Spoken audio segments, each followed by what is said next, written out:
101 रुपया बार बार शरणों में प्रणाम। जय समाजवाद, जय यादव, जय माधव, जय श्री कृष्णा।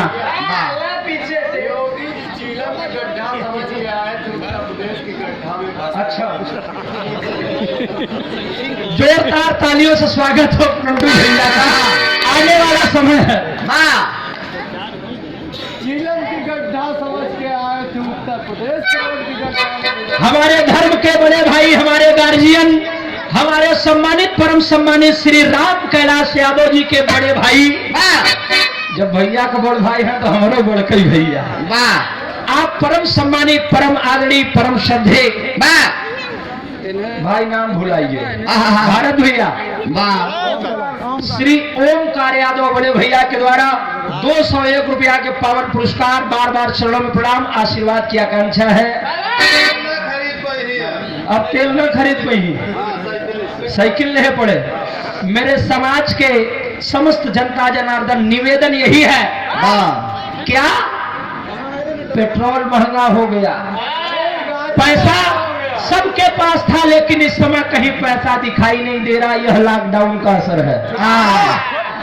निवेदन क्या है, निवेदन क्या है मास्टर?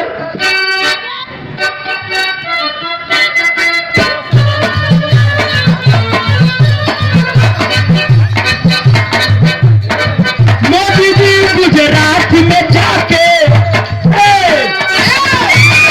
मोदी जी गुजरात में जाके फिर से चाय पकाएंगे।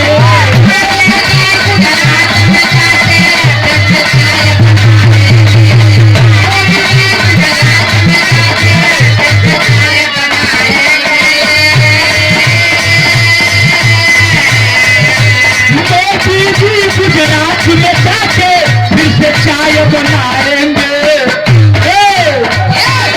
क्या करेंगे? ठीक है, घंटा ठीक हुआ।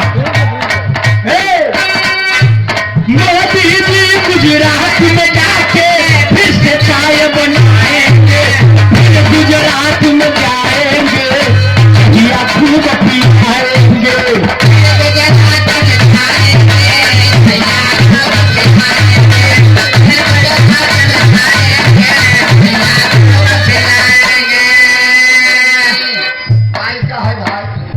हम ठेंगा थोड़ो दिखावत है, ये हम ताल बतावत है, ताल कि खाली न रहे, लगी रहे।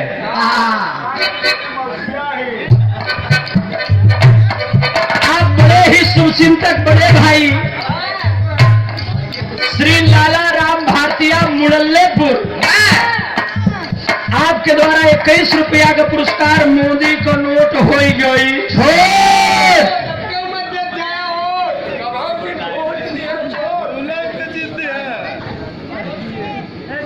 श्री राम अचल यादव पूर्व बीडीसी, ग्राम कैथवल जगतपुर से 101 रुपया का पुरस्कार। बड़े भाई जी उधर से बताए, प्रधान जी के द्वारा आशीर्वाद मिला था। अच्छा, तो नहीं गावा हेलो, चिलमिया बाकी हो। मास्टर भैया चिलमियों वाली लगा दो। रणवन का राज भइल,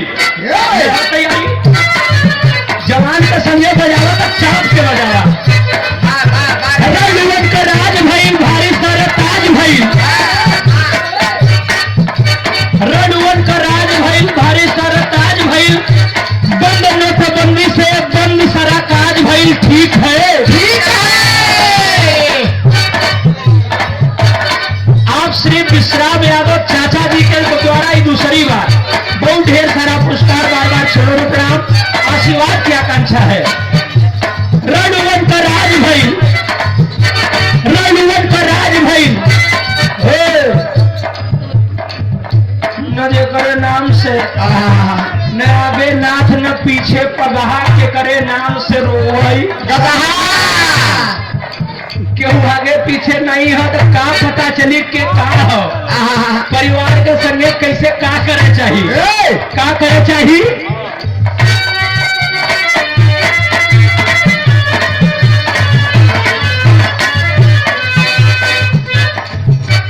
अखिलेश का राज रहल, अखिलेश का राज रहल, खुशी ही समाज रहल।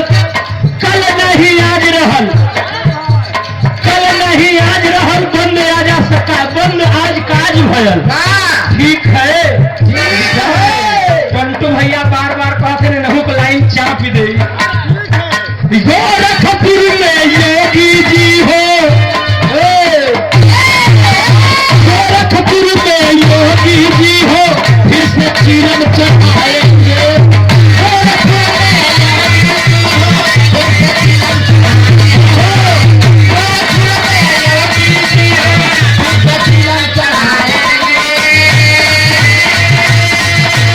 गोरखपुर में योगी जी हो, फिर से चिलम चढ़ाएंगे। गोरखपुर में